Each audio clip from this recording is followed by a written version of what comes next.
Halo semua, salam sejahtera Malaysia. Selamat datang ke channel Vels Lifestyle.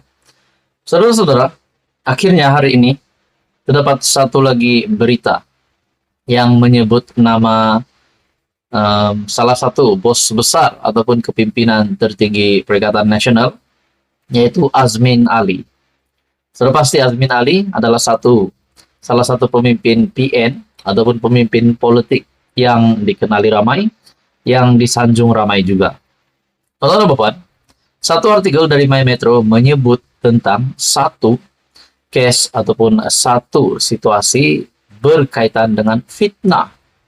Disebut juga di sini Azmin, yang kononnya ataupun Azmin nafi keluar kenyataan fitnah Guan Eng. Guan Eng adalah bekas Menteri Keuangan juga. Teman-teman, dalam artikel ini Datuk Seri Muhammad Azmin Ali menafikan dakwaan beliau mengeluarkan sebarang kenyataan berunsur fitnah terhadap bekas Menteri Keuangan Lim Guan Eng ketika berucap pada kempen PRU 15 di Lunas Kedah pada 12 November tahun lalu. Rupanya perkara ini sudah berlaku sejak November tahun lepas lagi, semasa kempen pilihan raya umum yang ke-15 yang lalu. Nah, teman-teman, nama Azmin Ali disebut di sini, di mana dakwaan beliau mengeluarkan kenyataan yang berbau fitnah terhadap bekas Menteri Keuangan, yaitu Lim Guan Eng.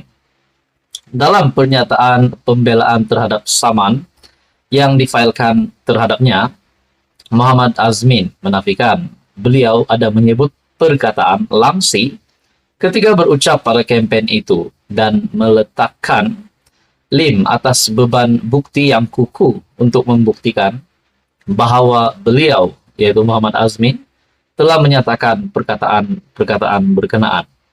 Nah, saudara-saudara, Azmin Ali yang disaman disebabkan didakwa mengeluarkan kenyataan berbau fitnah. Nah, setelah beliau disaman, kalau dapat dibuktikan bahwa beliau bersalah, adakah Azmin Ali berisiko untuk ditangkap ataupun dikenakan tindakan undang-undang? Itu pun kalau dapat dibuktikan bersalah.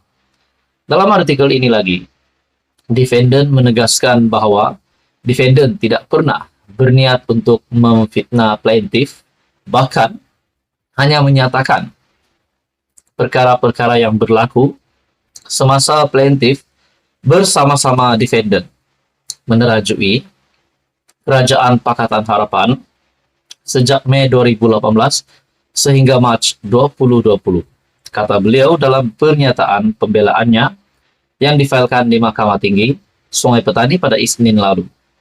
Dalam pernyataan pembelaan, bekas Menteri Perdagangan dan Industri itu berkata, beliau hanya mengkritik kerajaan pada masa itu dan Lim merupakan sebahagian daripada kerajaan berkenaan dengan dasar-dasar kerajaan yang digunakan pakai terhadap beberapa syarikat.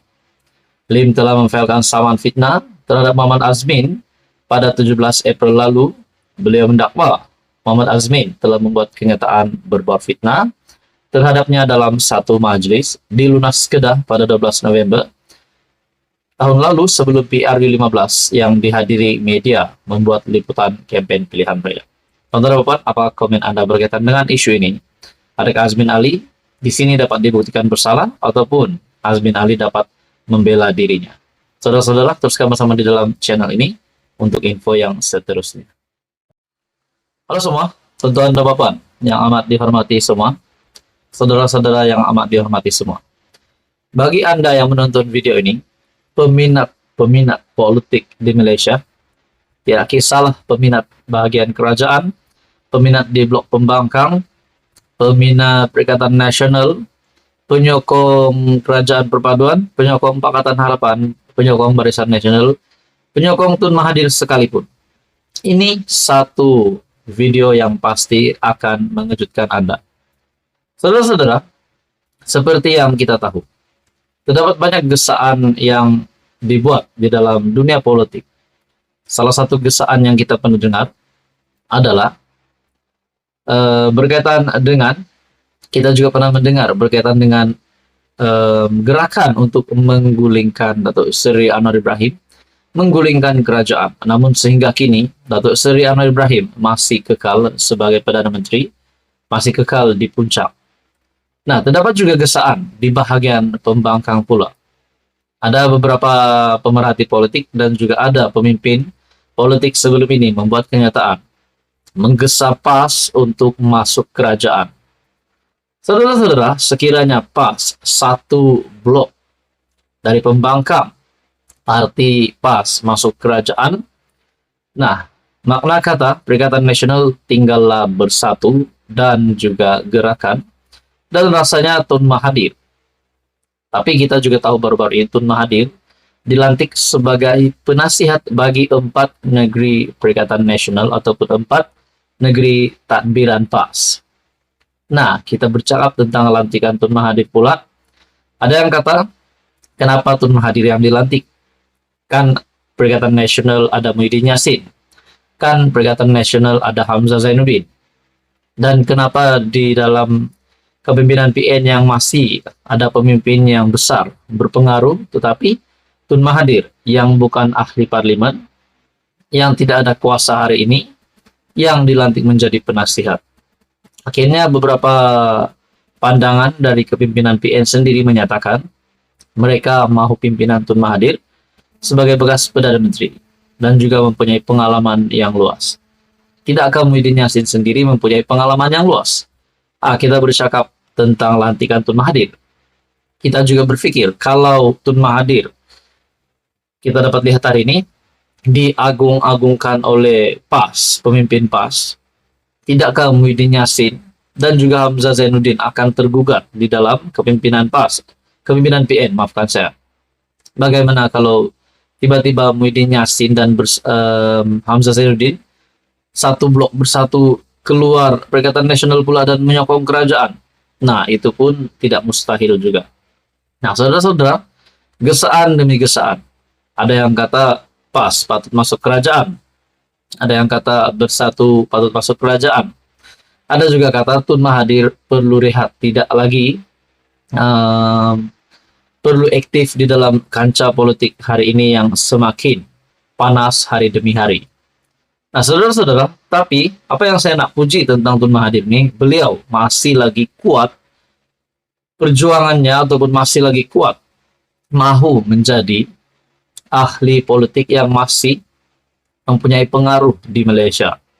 Walaupun kita sudah tahu bukti penolakan terhadap Tun Mahathir di Langkawi pada pilihan raya umum ke-15 baru-baru ini. Tapi semangat Tun Mahathir masih lagi ada. Walaupun di usia sudah menghampiri 100 tahun, beliau masih lagi aktif di dalam kancah politik Malaysia.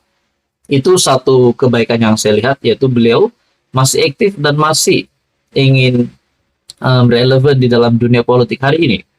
Tetapi di usia yang sudah menghampiri 100 tahun, di usia 98 tahun Mahathir, patutkah beliau rehat saja? Dan tidak lagi terlibat dan fokus menjadi negarawan. Nah, teman-teman, berkaitan dengan beberapa spekulasi yang dibuat sebelum ini, gesaan PAS masuk kerajaan, gesaan bersatu masuk kerajaan. Kalau PAS masuk kerajaan, bagaimana dengan pembangkang? Tinggallah bersatu, tinggallah Mahathir, tinggallah gerakan, tinggallah muda. Dan juga mungkin ada lagi yang lain. Nah, begitu juga kalau bersatu yang masuk kerajaan. Bagaimana pula dengan kepimpinan Perikatan Nasional? Bagaimana pula dengan Hadi Awang sebagai timbalan pengurus PN? Adakah beliau yang akan memimpin PN tanpa bersatu? Seperti yang kita tahu, PAS mempunyai 40 kursi lebih dan juga begitu juga bersatu, kalau saya tak silap 30 kursi lebih. Saudara-saudara, apa komen Anda berkaitan dengan ini? Anda wajib share video ini. Anda juga dipersilakan like video ini dan tekan butang subscribe. Dan subscribe itu percuma.